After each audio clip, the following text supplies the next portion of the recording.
Hello everyone, कैसे हैं आप सभी लोग? Please join everyone. Today's topic for presentation that is all about the parametric and non-parametric test. Please जल्दी से सभी लोग ज्वाइन करिए ताकि सेशन को स्टार्ट किया जा सके. आप लोगों को पता है कि पेपर 1 की क्लासेस भी स्टार्ट हो चुका है. इसके अलावा all those candidate who are appearing with the UGC NET in management commerce and economics, उनके लिए ये उनके मैनेजमेंट और पेपर 2 का भी पार्ट है. ये रिसर्च का, रिसर्च में हम लोग बेसिक रिसर्च कंप्लीट कर चुके हैं. What is all about the research, objective क्या होता है, एथिक्स क्या है रिसर्च का, वो हम लोगों ने पूरा बताया. टाइप्स ऑफ लिटरेचर रिव्यू की हम लोगों ने बात किया. उसके अलावा हाइपोथेसिस की बात किया, रिसर्च डिजाइन बहुत सारा बताया, 12-13 टाइप्स का. फिर आपको कलेक्शन ऑफ डेटा की बात किया, रिसर्च प्रोसेस पूरा पढ़ाया गया, सैंपलिंग पूरा कंप्लीट हो गया, स्केलिंग कंप्लीट हो गया. आज हम लोग बात करेंगे पैरामेट्रिक एंड नॉन पैरामेट्रिक की बात करेंगे. Very good evening Rama. तो सभी लोग ज्वाइन कर लो. और जिन्होंने अभी तक की पुरानी वीडियोस नहीं देखी है रिसर्च की, पिछली 5 से 6 वीडियो, 4-5 वीडियो हमारी रिसर्च की हो चुकी हैं, वो आप लोग देख लिए. तभी आपको ये आज का लेक्चर पैरामेट्रिक और नॉन पैरामेट्रिक टेस्ट समझ में आएगा. तो प्लीज ज्वाइन एवरीवन, जल्दी से सभी लोग ज्वाइन कर लो ताकि सेशन को हम लोग जल्दी से स्टार्ट कर सके. Please join everyone.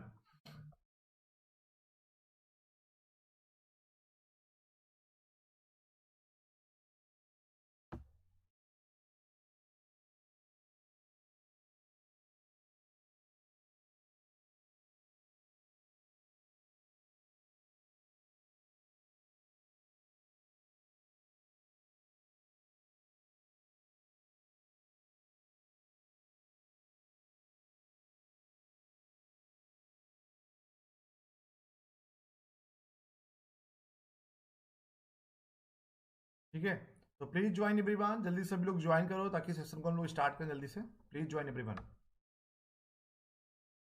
बहुत इंपॉर्टेंट लेक्चर्स है parametric and non parametric test.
जल्दी सभी लोग ज्वाइन कर लो, बस स्टार्ट करें क्लास. 1 सेकंड, 1 मिनट में.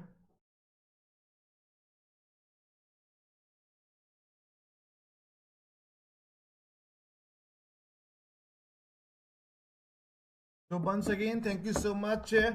And today's topic for presentation is parametric test and non-parametric test. हमने आपको स्केलिंग तक की पूरा बता दिया. आज हम लोग बताएंगे कि जो टेस्ट होते हैं, आप लोगों ने सुना होगा T test, Z test, F test, ANOVA की बात करेंगे. तो अगले 2 से 3 दिन में आपको पूरा पैरामेट्रिक और नॉन पैरामेट्रिक टेस्ट खत्म होंगे. और कोरिलेशंस क्या होता है, रिग्रेशन क्या होता है, इन सब चीजों की बात करेंगे. जो डेटा आप लोग कलेक्ट करते हैं प्राइमरी डेटा क्वेश्चनियर से, उसको कैसे हम लोग एनालिसिस कैसे करते हैं, उसके अलावा जो हाइपोथेसिस टेस्टिंग होती है उसको कैसे हम लोग टेस्टिंग करते हैं, उन सब चीजों के लिए पैरामेट्रिक टेस्ट का प्रयोग करते हैं. So all those candidates who are joining in a very first time, my name is Anubhav Singh. Since last 11 years, I am taking the classes for UGC NET in Management, Commerce and Economics. And I used to work with India's top teaching and research organizations like IIM Lucknow, Lucknow University, LPU, University Sarda. Published more than 20 research papers in the top quality journals. And I've been qualified NET and GRF in a numerous number of times in Management, Commerce and Economics. So today's topic for presentation, that is called parametric test and non-parametric test. तो बहुत सारे अलग अलग parametric test, non parametric test होते हैं. तो before that you should have basic idea about what is all about the parametric test. Parametric test होता है कि पैरामेट्रिक टेस्ट नॉर्मली या it is normally normally involve data expressed in absolute numbers, in absolute numbers or values rather than rank. Example, student t test की बात करेंगे, Z test की बात करेंगे, एफ टेस्ट की बात करेंगे, सब पैरामेट्रिक टेस्ट होते हैं. It is normally involve data express in absolute number और value rather than rank.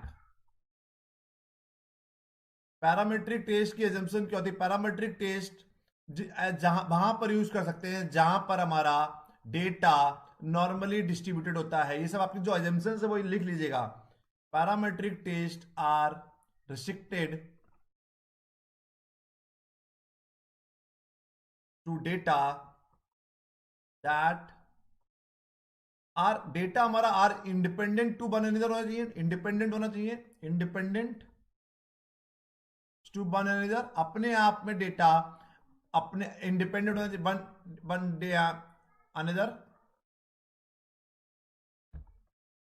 It should be shows a normal distribution. कैसा? Normally data should be normally distributed, normal distribution.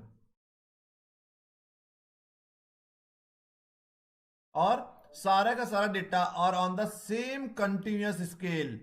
ये सब आपको याद करना होगा. और on the same continuous scale of measurement. So parametric test हम लोग कहां पर प्रयोग कर सकते हैं? It is normally involve data express in absolute numbers और वैल्यूज रादर देन रैंक. और parametric test are restricted to data are independent to the one another. It shows a normally distributed and on the same continuous scale of the measurement. ठीक है, clear? यहां तक clear है ना?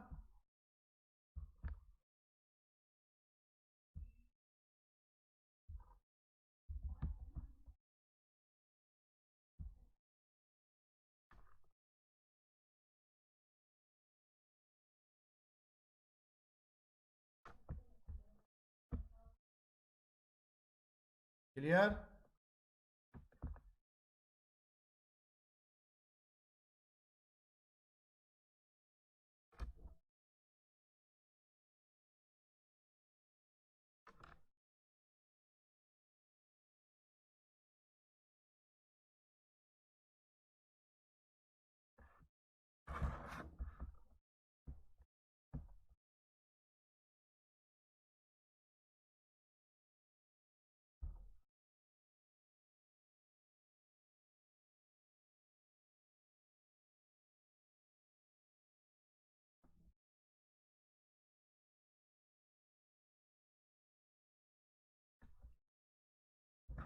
Clear है ना? आगे बढ़ते हैं. कोई डाउट बताइए.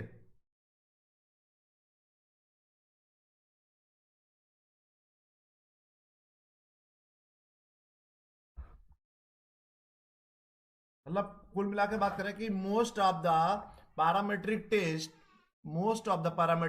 बी परफॉर्म और based on the set of assumptions. When these assumptions are violated, the result of the analysis can be misleading or completely erroneous. So जो भी assumptions हमारी, अगर बहुत सारी assumptions पूरी होंगी तभी हम लोग क्या करेंगे? पैरामेट्रिक टेस्ट अप्लाई कर पाएंगे. कौन कौन सी assumptions है? नॉर्मेलिटी की हमने बताया आपको. नॉर्मेलिटी मतलब data should B data have a normal distribution, हमने आपको बताई दी. आपको नॉर्मल डिस्ट्रीब्यूशन अपने आप टॉपिक बताएंगे, भी याद कर लीजिए. Data have a normal distribution. जो बच्चे और सब्जेक्ट के हैं, इंग्लिश के हैं, हिंदी के हैं या विजुअल आर्ट्स के हैं या बहुत सारे सब्जेक्ट से पेपर बंद, सभी के लिए कॉमन है. वो लोग केवल याद कर लीजिए नॉर्मेलिटीज की एजम्पशंस होनी चाहिए. Homogeneities of variance, homogeneities of variance data, अगर डेटा मतलब डिफरेंस, अगर याद लिख लीजिए line, data from multiple groups, data from multiple groups have the same variance. अगर डिफरेंट ग्रुप से डेटा लिया है तो data from multiple groups have the same variance. Variance कैसा होना चाहिए? सेम वेरिएंस होना चाहिए। तो पहली प्रॉब्लम, पहले अजम्पशन है हमारी नॉर्मेलिटीज की, दूसरी अजम्पशन से हमारी होमोजेनिटीज की, थर्ड हमारी एजम्पशन है लीनियर लिनियरिटीज की, LINEARITY लिनियरिटीज। तो data have a linear relationship होना चाहिए। कैसी? Data have a linear relationship.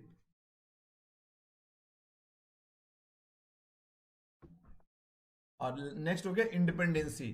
ये तो हमने पहले बता दिया, तो चाहिए कि थोड़ा सा हमने इसको एक पॉइंट्स में कर दिया। Independency, data are independent in the nature, ये हमने पहले भी लिखवाया था वो लास्ट फर्स्ट स्लाइड में। तो क्या क्या हो गया, देखिए यहां से स्टार्ट किया था हमने कि it is a normally involves data express in absolute number और value rather than rank. Data के एब्सोल्यूट नंबर में होना चाहिए, रैंक में नहीं ओपन, ठीक है। Parametric test are restricted to are independent to the one another, data independent होना चाहिए, नॉर्मली डिस्ट्रीब्यूटेड, होमोजेनिटीज, लीनियरिटीज और इंडिपेंडेंसीज की बात हम लोगों ने किया।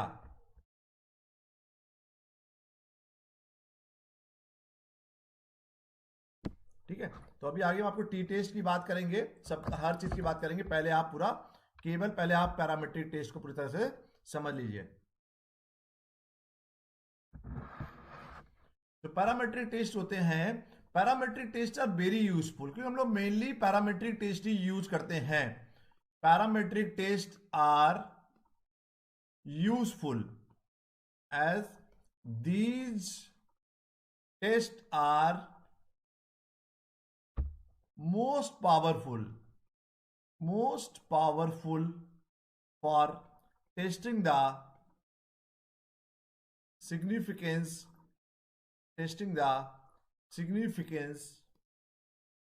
of the computed sample statistics।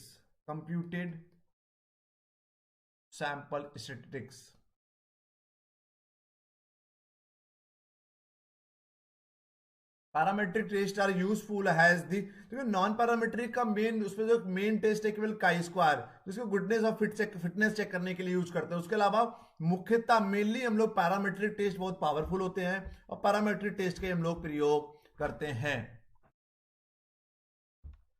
तो बेसिक पैरामेट्रिक क्या है हमने बता दिया आपको कि इसमें समझ में आ गया होगा कि पैरामेट्रिक टेस्ट जहां पे डेटा हमारा नॉर्मेलिटीज होनी चाहिए, नॉर्मली डिस्ट्रीब्यूटेड होना चाहिए, होमोजेनिटीज हो, होमोजेनिटीज ऑफ वेरिएंस की बात करते हैं, लिनियरिटीज की बात किया, इंडिपेंडेंसीज की बात किया। ठीक है, अब हम लोग आगे बात करेंगे नॉन पैरामेट्रिक टेस्ट। तो नॉन पैरामेट्रिक टेस्ट होता है बच्चा, नॉन पैरामेट्रिक टेस्ट।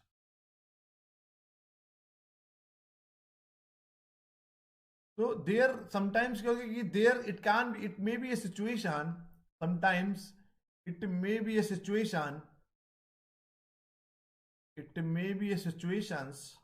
where मतलब कुल मिलाकर समझिए, ऐसी सारी जगह ऐसी सिचुएशंस का भी सामना करना पड़ सकता है जहां पर जो भी आपकी पैरामेट्रिक टेस्ट की एजम्पशंस हैं, अगर उनको पूरा नहीं कर पाएंगे आप, तो आपको नॉन पैरामेट्रिक टेस्ट का प्रयोग करना पड़ेगा। तो it may be situations where we can not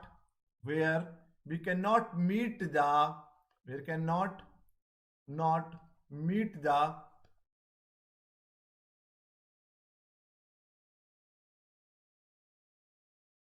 assumptions and conditions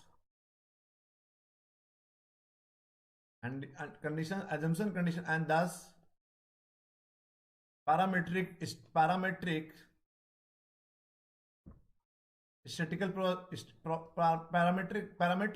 statics या parametric test cannot be used in such a situations we are bound to in such a situations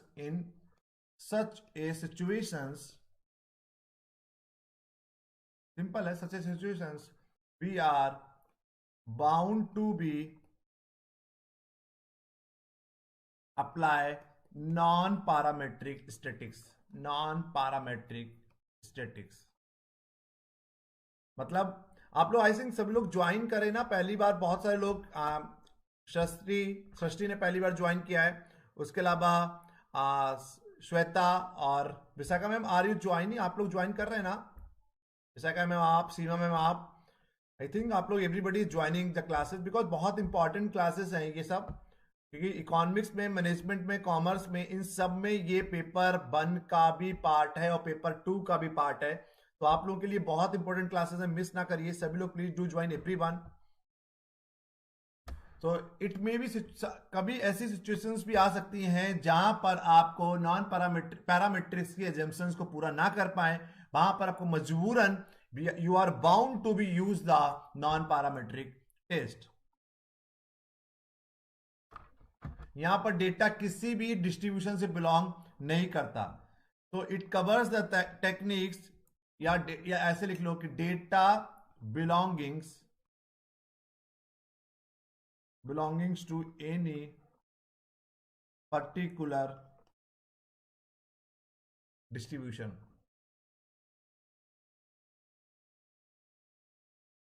जैसे उसमें nominal distribution की बात करते हैं, यहां पर data belongings to any particular, any मतलब डेटा किसी भी डिस्ट्रीब्यूशन से बिलोंग नहीं करता। इसमें क्या करते हैं हम लोग, इन दिस स्टैटिक्स में, in this statistics is based on the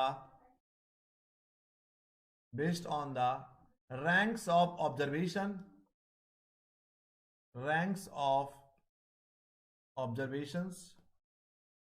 and do not या don't depends on any distributions of the populations। मतलब क्या है इसका मतलब ये है कि, दोबारा बता रहा, पूरा लिख दें कि इन दिस स्टैटिस्टिक्स की ranks of observation, it is totally based on the ranks of the observation. अब समझ लीजिए कुल मिलाकर अगर आपने डेटा, उसमें एक और याद रखिएगा, पैरामेट्रिक में डेटा आपका मिनिमम रेशियो स्केल पर होना चाहिए, तभी आप रेशियो इंटरवल या कोई हायर स्केल होना चाहिए, तभी आपको डेटा पैरामेट्रिक टेस्ट यूज कर पाएंगे। यहां पर आपने नॉमिनल और ऑर्डिनल में डेटा यूज किया है, स्केल यूज किया है, नॉमिनल और ऑर्डिनल से यूज किया है, तब भी आप इसको प्रयोग कर सकते हैं। याद रखिएगा, बहुत इंपॉर्टेंट बात है, पैरामेट्रिक में अगर नॉमिनल स्केल से डेटा आपने कलेक्ट किया है या ऑर्डिनल स्केल से डेटा कलेक्ट किया है, you can not use the parametric test. But इसमें अगर आपने नॉमिनल स्केल से भी यूज किया है, ऑर्डिनल स्केल से भी डेटा कलेक्ट किया है, तब भी आप नॉन पैरामेट्रिक टेस्ट का प्रयोग कर सकते हैं। आपने, इसीलिए हमने बोला है कि रिसर्च है ना, अगर आप